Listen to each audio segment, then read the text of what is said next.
Bonjour à toutes et à tous et bienvenue dans l'École du Futur. Voici les titres du jour. C'est notre rôle modèle aujourd'hui. Anne L'Huillier, pionnière de la physique ultra rapide, a été récompensée du prix Nobel de physique cette année. Son portrait tout de suite plein d'inspiration et d'humilité. Vous allez le voir dans un instant. Mais d'abord, elle a une idée derrière la tech. C'est Alexandra De Villers qui est avec nous aujourd'hui. Bonjour Alexandra. Bonjour Philippine. Vous nous accompagnez aujourd'hui tout au long de cette émission. Quel va être le sujet de votre chronique ? Parcoursup.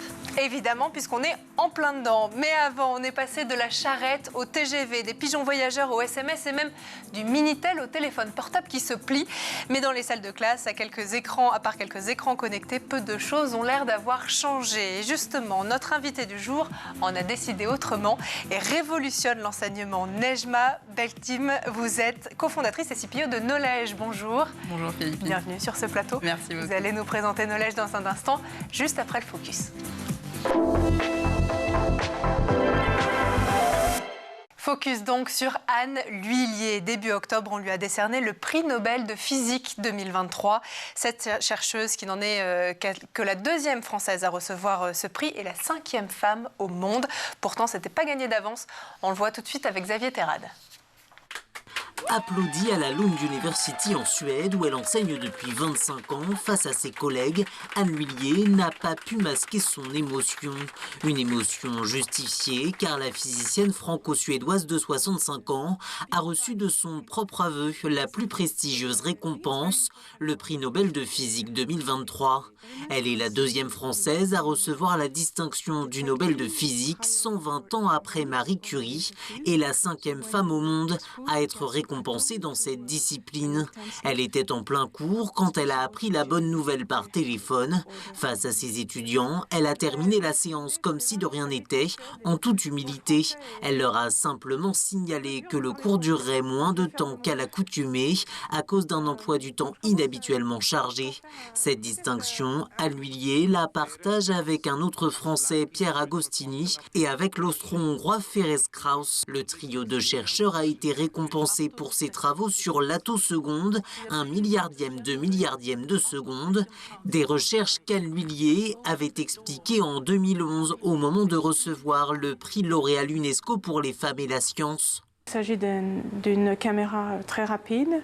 On génère des impulsions lumineuses très courtes du domaine attoseconde. Et ça veut dire des milliardièmes de seconde. Et avec ces impulsions lumineuses très courtes, on essaye de photographier le mouvement des électrons. Les électrons sont des particules très petites, qui bougent très vite, qui sont très importantes dans l'interaction entre la lumière et la matière.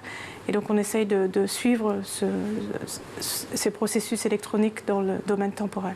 Toutes les grandes découvertes sont au départ de la recherche fondamentale sans idée d'application derrière.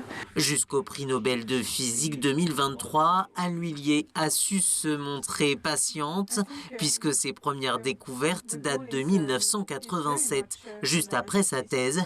À cette époque, ses travaux considérés comme des curiosités de laboratoire ont failli être interrompus. Mais la physicienne a tenu bon. En 1995, après plusieurs voyages de recherche aux États-Unis, la chercheuse quitte la France et le commissariat à l'énergie atomique et aux énergies alternatives pour entamer en Suède le nouveau chapitre de sa vie. Mais la France ne l'a jamais oublié. En avril 2023, Anne L'Huillier avait reçu la croix d'officier de la Légion d'honneur. Utiliser l'intelligence artificielle pour transformer les supports de cours souvent statiques et peu engageants en contenu interactif pour les apprenants. Mais bien sûr que ça existait, on en parle dans la première partie du talk. Après la génération automatique d'images ou encore de dissertations grâce à l'intelligence artificielle, c'est désormais au tour de la conception des formations de se transformer. L'IA est donc au cœur de votre plateforme, Nejma. Ça s'appelle Knowledge. Est-ce que vous voulez bien nous le présenter ? Bien sûr.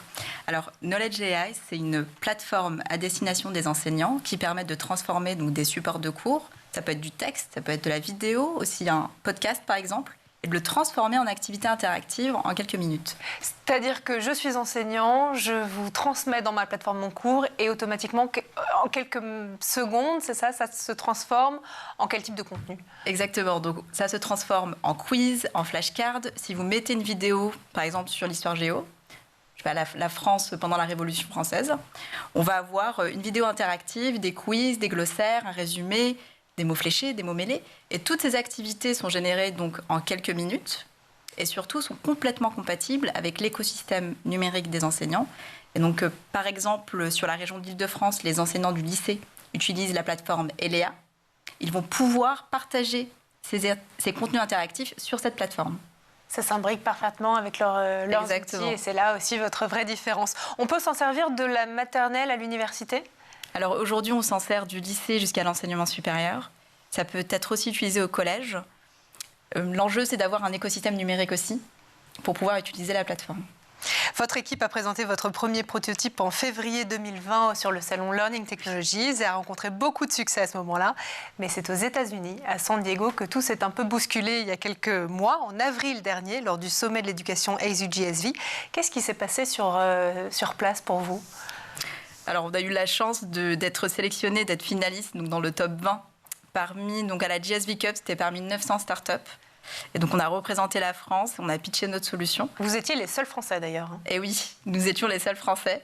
Porte et ça a été l'occasion aussi de rencontrer Marie-Christine Levet, aussi, d'EduCapital. Et qu'est-ce qui s'est passé après? Vous levez des fonds? Oui. Combien? Alors, nous avons levé 3 millions. Dans quel but? L'objectif, c'est de pouvoir déployer la solution en France, parce qu'on a commencé par les États-Unis, et d'aller encore plus fort sur notre déploiement commercial sur les États-Unis, mais aussi avoir un focus français. Et c'est ce qu'on a commencé à faire avec la région d'Île-de-France. On a une expérimentation qui a été déployée auprès de 625 lycées, donc à l'échelle de tous les enseignants de ces lycées-là, et aussi à l'Académie Nancy-Met, où on a 100 enseignants qui utilisent la solution Knowledge aujourd'hui. Un bon début, donc, pour l'instant, et de bons retours, j'imagine. Alexandra, vous étiez enseignante, encore il y a peu. Qu'est-ce que vous pensez de Knowledge? Ça révolutionnerait vos cours aussi? Oui, je trouve ça absolument fabuleux. Nous, quand on veut faire un cours un petit peu sympa pour nos élèves, on passe beaucoup de temps, justement, à essayer de créer des quiz, des petits mots mêlés. Je vous entendais, moi, ça m'est arrivé de les créer moi-même. Ça me prenait des heures. Là, ça me fait rêver. Il n'y a plus qu'à.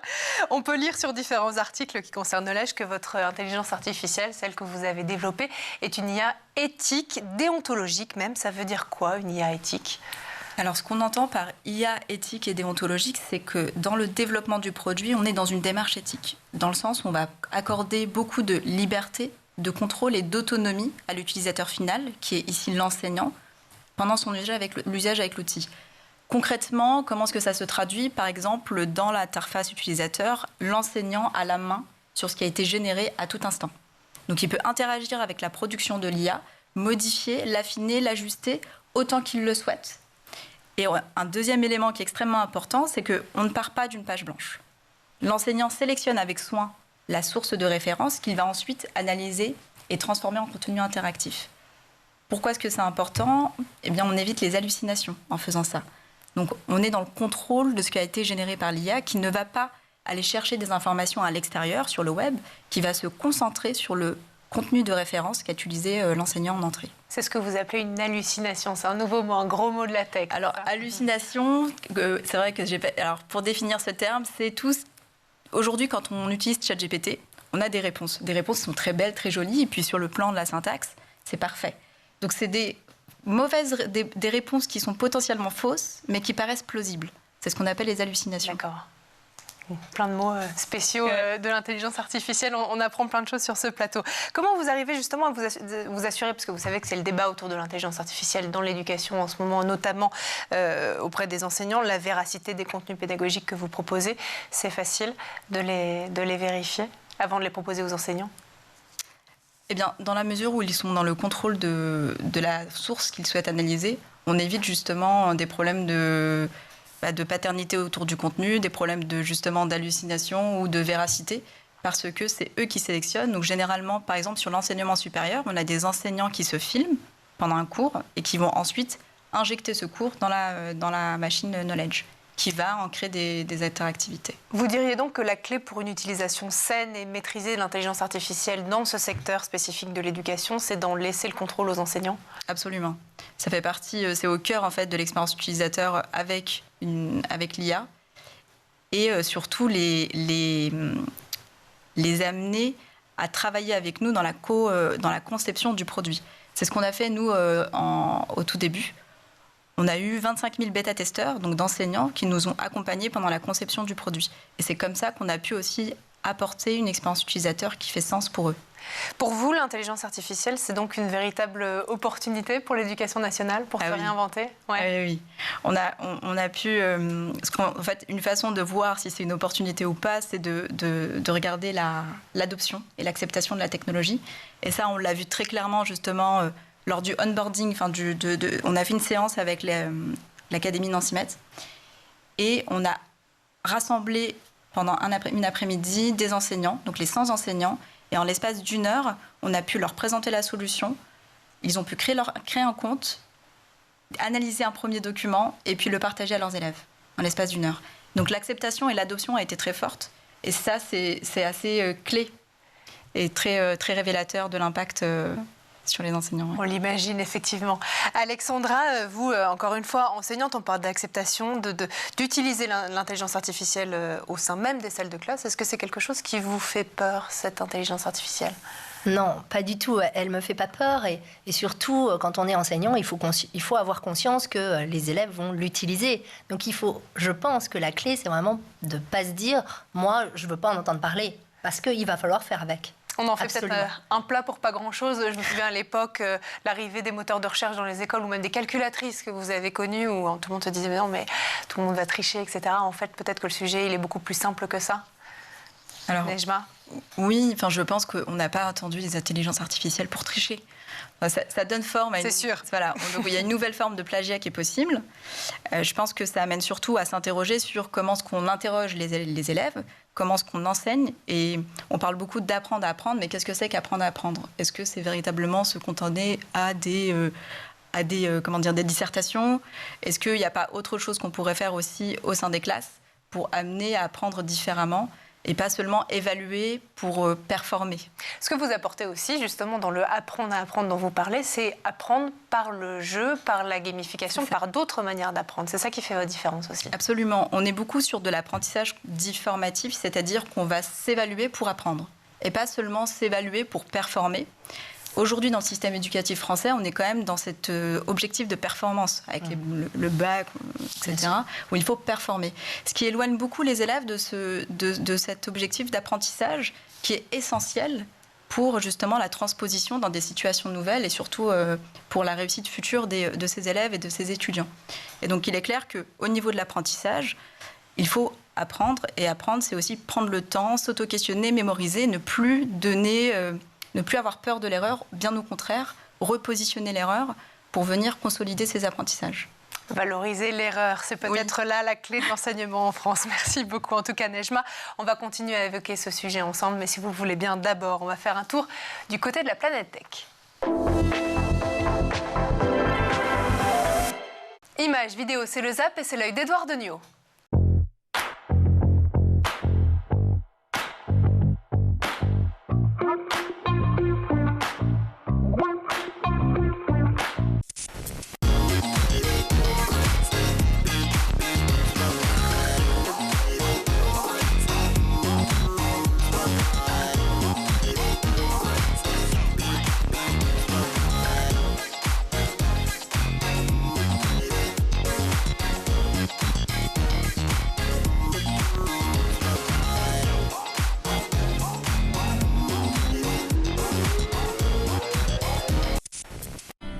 There you go. It's creeping.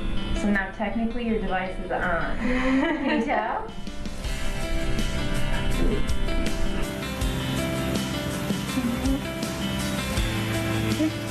You said you hear it.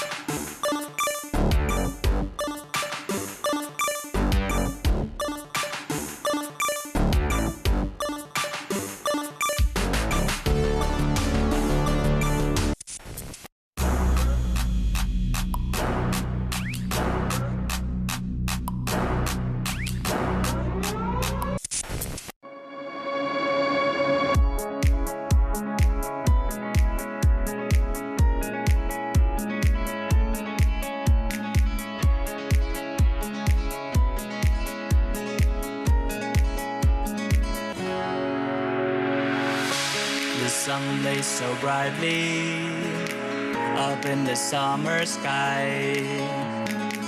I shouted at the mountains, watch me shine and fly. But then cracked the thunder and the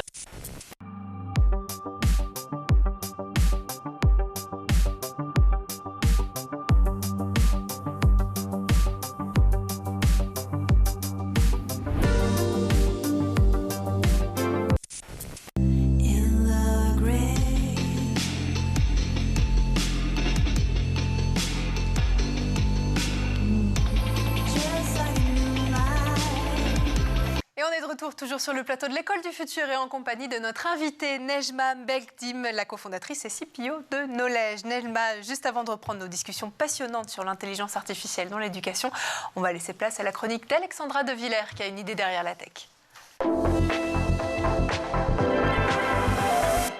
Alexandra, Parcoursup est votre meilleur ami, c'est celui aussi de nos téléspectateurs ? Alors, on va voir que pas toujours, mais effectivement, Parcoursup, déjà, c'est une grosse machine. Hein. Il faut savoir que c'est 23 000 formations et 900 000 candidats tous les ans. Donc, vous voyez, c'est extrêmement important. Et surtout, Parcoursup ouvre ses portes cette semaine, demain exactement, le 20 décembre. Alors, Parcoursup, c'est pour qui et pourquoi exactement ? Alors, Parcoursup, ça concerne les élèves de terminale qui souhaitent poursuivre leurs études après le bac. Ça concerne aussi, et on ne le sait pas assez, les étudiants en réorientation qui se sont un petit peu trompés, peut-être, n'ont pas fait les bons choix quand ils étaient en terminale. Donc voilà, on peut, quand on est à la fois lycéen ou étudiant, postuler sur Parcoursup. Parcoursup, c'est une plateforme sur laquelle donc se rendent ces étudiants et ces lycéens qui cherchent une formation et sur laquelle on va retrouver donc ces formations qui cherchent aussi des candidats. Donc l'idée, c'est de les mettre en relation. Est-ce qu'il y a des grandes échéances à respecter quand on est lycéen ou étudiant ? Bien sûr. Alors les dates, le calendrier Parcoursup est extrêmement important, il faut le respecter. Sinon, on peut ne pas être recruté. Donc, je vous le disais tout à l'heure, le 20 décembre, la plateforme ouvre. Les lycéens et les étudiants vont avoir accès à toutes les informations nécessaires, notamment les dates de porte ouverte, les attendus des formations, etc. C'est consultatif. Ensuite, deuxième date, le 17 janvier. Là, ils vont pouvoir s'inscrire et commencer à faire leurs vœux. Ils ont jusqu'au 14 mars 2024 pour faire leurs vœux, 23h59. Pas une minute de plus, c'est extrêmement important. Une fois passée cette date, ils ne pourront plus ajouter de formation ni en retirer parmi leurs vœux. Ils ont néanmoins jusqu'au 3 avril pour rédiger tout ce qu'ils ont à rédiger. On va en parler, lettre de motivation, plein de choses. Très important, il faut valider ses vœux avant le 3 avril. Si on ne valide pas, ce n'est pas pris en considération. Et puis, le 30 mai, le verdict tombe, ils vont avoir leurs résultats. Suspense. Voilà, donc vous voyez, toutes ces dates, il faut bien les respecter. Alors, combien de vœux on peut formuler sur Parcoursup en tant qu'élève ou étudiant ? Alors, je vais essayer de répondre en étant claire, mais c'est un peu compliqué. Dans l'absolu, de manière globale, c'est 10 vœux par étudiant, par lycéen, 10 vœux sur les formations classiques et 10 vœux en alternance. Mais ce n'est pas aussi simple que ça. Il y a des formations pour lesquelles c'est un vœu, point, et d'autres formations qui autorisent ce qu'on appelle les sous-vœux. Ça veut dire que, par exemple, vous postulez en classe préparatoire sur une spécialité et chaque établissement que vous sélectionnez correspond à un sous-vœu.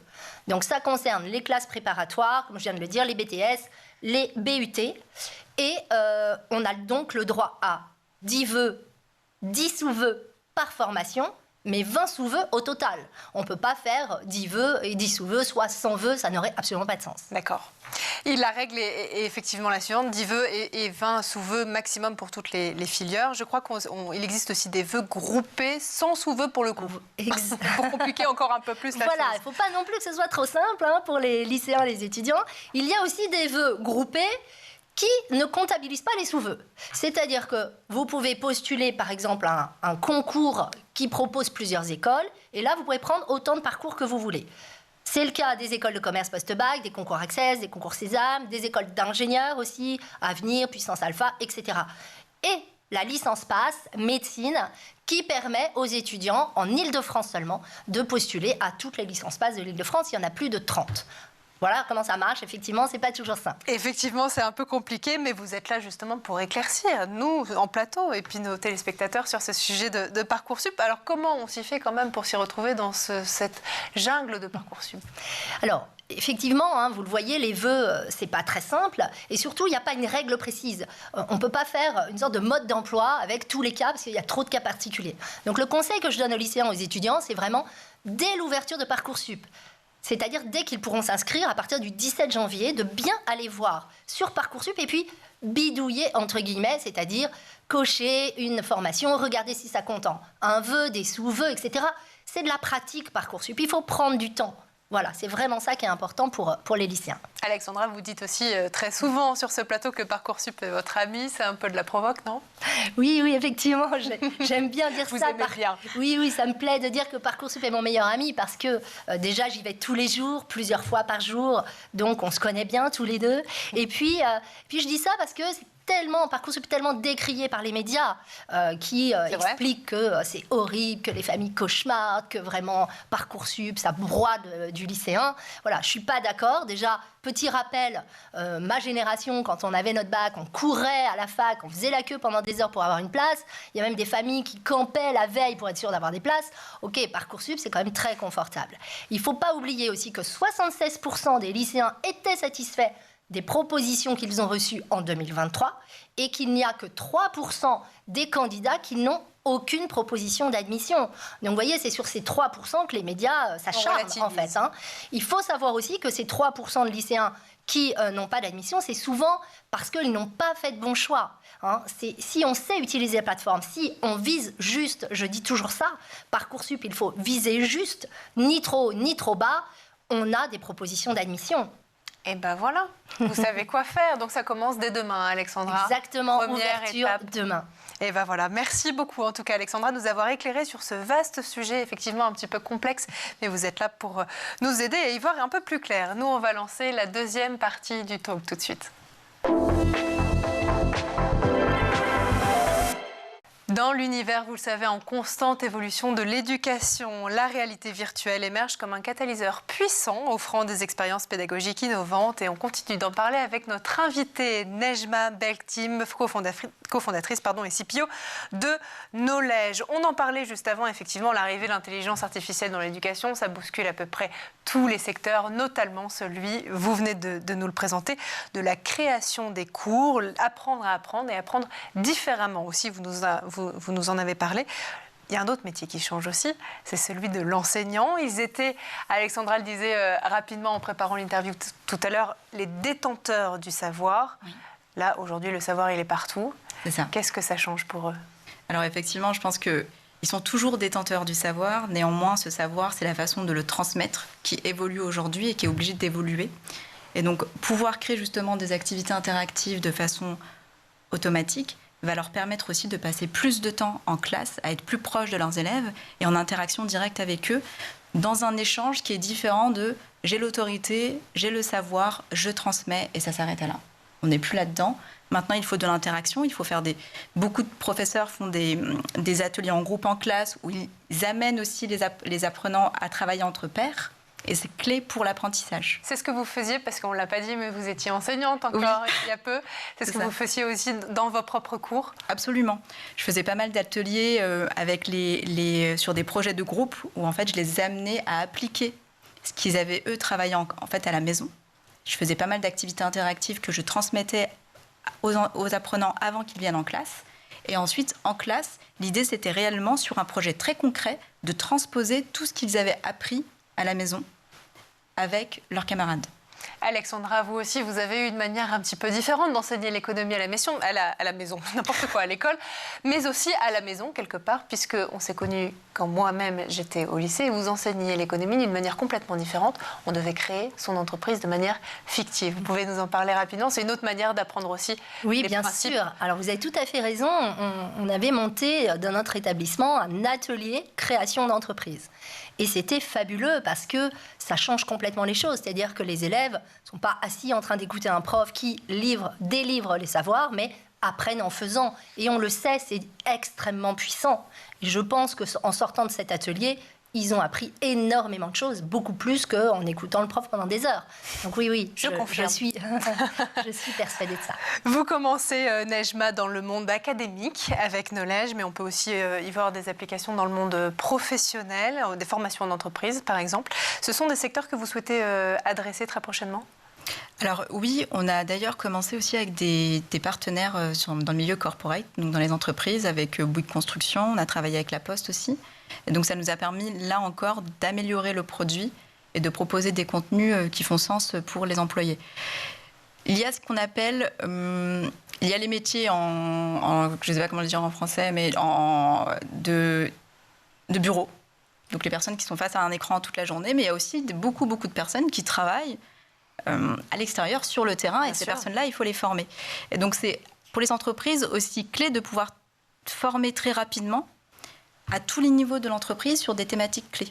Donc, typiquement, sur l'acculturation à l'intelligence artificielle, eh bien, pouvoir former une personne qui est sur le terrain et une personne qui est derrière un bureau en entreprise, c'est pas du tout la même chose. Mais grâce à l'IA, on peut aussi proposer justement des espèces de micro-learning qu'on va pouvoir partager très facilement à tout le monde, et surtout des micro-learning qui seront respectueux du temps disponible pour ces employés-là. Le temps de formation, effectivement, qui se fait rare dans les entreprises. Votre démarche, elle fait évidemment aussi écho à l'évolution très rapide des compétences et des métiers. Une étude de Pôle emploi affirme cette année que 85% des métiers de demain, en 2030, n'existent pas encore aujourd'hui. Pour apprendre ces nouveaux métiers, la formation est évidemment essentielle. Elle est aussi amenée à changer, à se transformer, notamment grâce à des technologies comme l'intelligence artificielle, cette formation. Absolument, et j'aime penser, nous dans notre équipe on a eu ce cas en fait de métier qui s'est transformé, c'est le métier de data scientist, qui a très rapidement évolué en un métier qui s'appelle aujourd'hui le prompt engineer. Prompter, c'est ce qu'on fait quand on utilise ChatGPT, c'est qu'on donne une instruction à ChatGPT pour générer une réponse. Et donc ces data scientists n'ont jamais fait ça avant, c'est eux qui travaillent sur l'IA, ils ont dû se former à ça. Donc il y a clairement une transformation des métiers, avec justement cette montée en puissance du numérique et l'émergence de l'intelligence artificielle. Et d'ailleurs, c'est les femmes qui sont les plus touchées, en fait, par ces transformations-là. Pourquoi ? Parce que les femmes sont surreprésentées dans les métiers administratifs qui vont être amenés à s'automatiser. Et donc, on sera les plus touchés, encore une fois, et donc il est clé, réellement, il est clé, oui, il est clé de pouvoir justement créer de la transparence sur les besoins futurs et les compétences d'avenir, pouvoir favoriser aussi une plus grande mobilité en interne dans les entreprises pour ces femmes, et puis dès le plus jeune âge, avoir des jeunes filles qui se dirigent vers ces filières scientifiques, parce qu'elles sont encore trop peu nombreuses aujourd'hui. On parle de la France, mais vous êtes déjà à l'international, dans de nombreux pays, c'est ça ? Oui. Vous rêvez de vous étendre aux États-Unis ou c'est encore un peu loin ? Alors, on rêve de s'étendre aux États-Unis, oui. Vous avez déjà un pied... Exactement. Nous avons déjà un pied aux États-Unis. Je pense que nous, les Français, on n'a pas à avoir honte de vouloir aller plus loin que la France. C'est ce que j'allais vous dire. Est-ce que les États-Unis, c'est la terre promise des startups tech françaises ? Alors, la terre promise, je ne sais pas. C'est clair que, prenons, je ne sais pas, Apple, YouTube, Discord, Twitch, c'est des outils que j'utilise au quotidien et ils ont vu le jour aux États-Unis. Et donc, j'aimerais aussi pouvoir me dire, on a des enseignants aux États-Unis qui utilisent une solution française, comme nous, on utilise des solutions américaines au quotidien. C'est une fierté ? Ah oui. Ah oui, oui. Qu'est-ce qu'ils ont de plus par rapport à nous ? Est-ce que c'est les financements ? Est-ce que c'est la liberté pédagogique des enseignants qu'on n'a peut-être pas forcément ici ? Je pense que ça relève de l'état d'esprit. Je pense que les Américains sont plus, on dit bold en anglais, donc audacieux. Ils y vont, même quand il n'a rien, ils y vont. Et nous, souvent, on tâtonne, on a un petit peu peur, on n'ose pas trop, etc. Et je trouve qu'aujourd'hui, justement, on a les plus grands talents en France. On a de belles écoles, surtout dans la tech. Et il faut pouvoir capitaliser sur les talents qu'on a aujourd'hui et puis aller plus loin, quoi. Ne pas se limiter. Peut-être une dernière question avant de terminer pour les enseignants comme Alexandra ou ceux qui nous regardent, qui nous écoutent. Comment on fait pour bénéficier de Knowledge en classe ? Alors, vous avez le droit à un tour d'essai sur live.knowledge.io qui vous donnera accès à la technologie et vous pourrez tester la solution sur la plateforme. Et ben voilà, la révolution est déjà en marche et c'est à souligner et c'est Made in France, c'est important. Merci encore à vous, Nejma Beltim, vous êtes cofondatrice et CPO de Knowledge. Merci d'être venue sur le plateau de l'École du Futur nous présenter votre solution. Merci aussi à vous, Alexandra, pour cette chronique sur Parcoursup qui ouvre ses portes demain, on vous le rappelle. Merci à vous de nous avoir suivis et puis nous on se retrouve dès demain dans l'École du Futur. Bonne journée.